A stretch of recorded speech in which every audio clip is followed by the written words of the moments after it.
Bonjour à tous. Une nuit d'ivresse qui vire au drame. Explication dans cette vidéo. Par les volets rouges entr'ouverts, on peut voir quelques moutons brouter les mauvaises herbes. Mais c'est à l'intérieur que ça bêle le plus fort. Ce soir, samedi 2 juin, Christian reçoit. Torse nu comme à son habitude, l'homme de 55 ans remplit généreusement les verres. Deux yeux bleus d'azur plantés dans un visage rougeau, le bonhomme fait la conversation presque tout seul. Essaie-t-il d'impressionner les deux petits jeunes? Ou bien de séduire cette Karine qui les accompagne? Les trois invités, en tout cas, sont au spectacle. Il en a, Christian, des choses à raconter.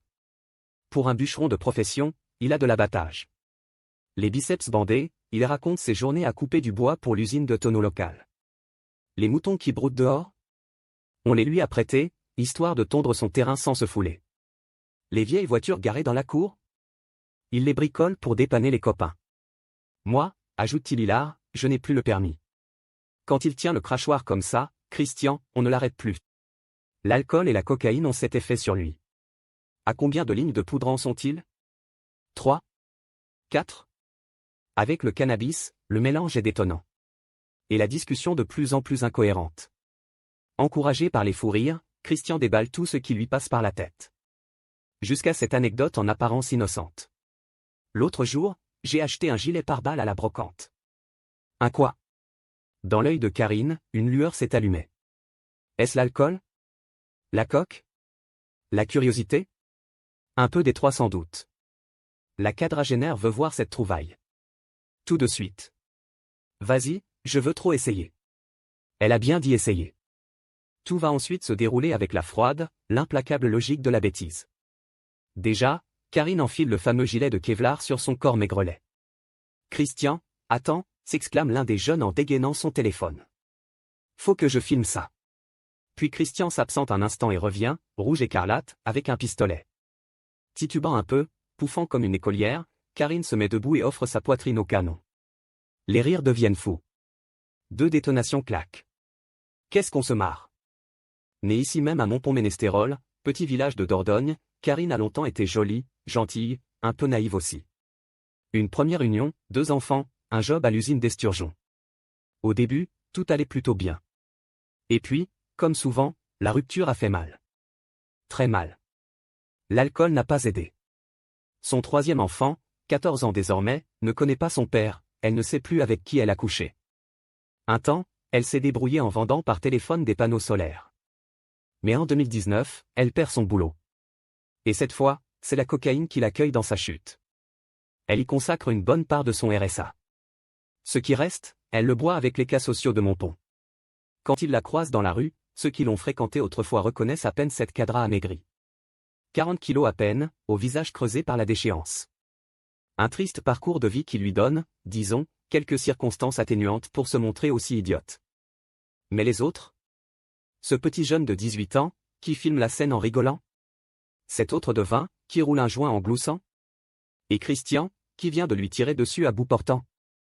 Les échos des coups de feu finissent de se répercuter entre les murs du salon. On rouvre l'œil en grimaçant, Karine est toujours là, debout, souriante. C'est à peine si elle a reculé sous l'impact. Ça a marché. Profondément incrustées dans le gilet, les 2 balles de calibre 44 ont été stoppées net. Pas de doute, le test est concluant. Ce soir à Montpont-Ménestérol, 4 idiots ont joué avec le feu. Ils s'en tirent à bon compte. Mais alors, pourquoi Christian repart-il fouiller dans ses affaires? C'est en tout cas avec un fusil de chasse que le bûcheron revient cette fois, déterminé. Place au calibre supérieur.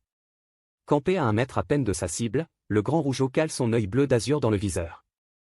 Dans un éclair fulgurant, les plombs fendent l'air, déchirant tout sur leur passage. Le gilet. Et la jeune femme en dessous.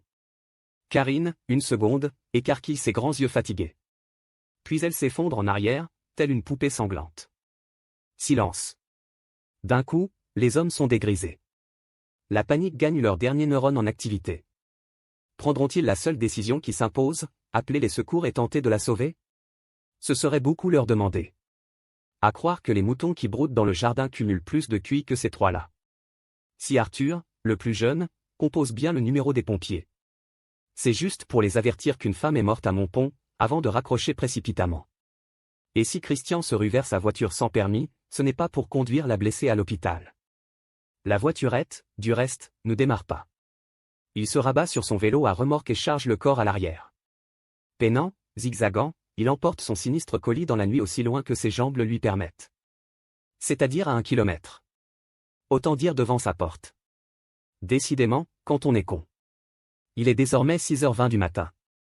Un petit jour timide rase les murs du cimetière de Montpont-Ménestérol. Un employé de la propreté se présente pour nettoyer les bennes à ordures attenantes. Un pantalon maculé l'interpelle, à moitié dissimulé derrière les containers. Horreur. Il ne s'agit pas seulement d'un vieux vêtement souillé. Dans le pantalon, il y a une femme maigrelette adossée au mur du cimetière. Ses longs cheveux noirs pendent sur sa figure. Elle est morte, la poitrine déchirée par une plaie béante. Karine s'est rapidement identifiée. Les gendarmes de Périgueux font le lien avec l'appel anonyme reçu par les pompiers la veille. Ils remontent sans peine jusqu'au téléphone d'Arthur. Les 3 copains sont interpellés, encore bourrés comme des coings. Entre leurs déclarations confuses et la vidéo de la séquence fatale, l'atterrant scénario se révèle. Placé en détention pour violence ayant entraîné la mort sans intention de la donner, Christian avoue facilement les tirs. Les 2 autres sont inculpés pour complicité, pour n'avoir pas su stopper le délirant engrenage. Ce soir-là, c'est bien la bêtise humaine qui était aux commandes.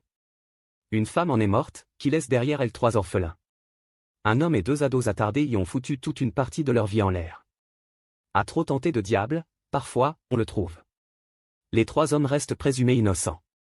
Merci d'avoir regardé et si vous avez aimé cette vidéo, n'hésitez pas à la partager avec vos amis et à vous abonner à notre chaîne pour ne manquer aucune de nos futures vidéos.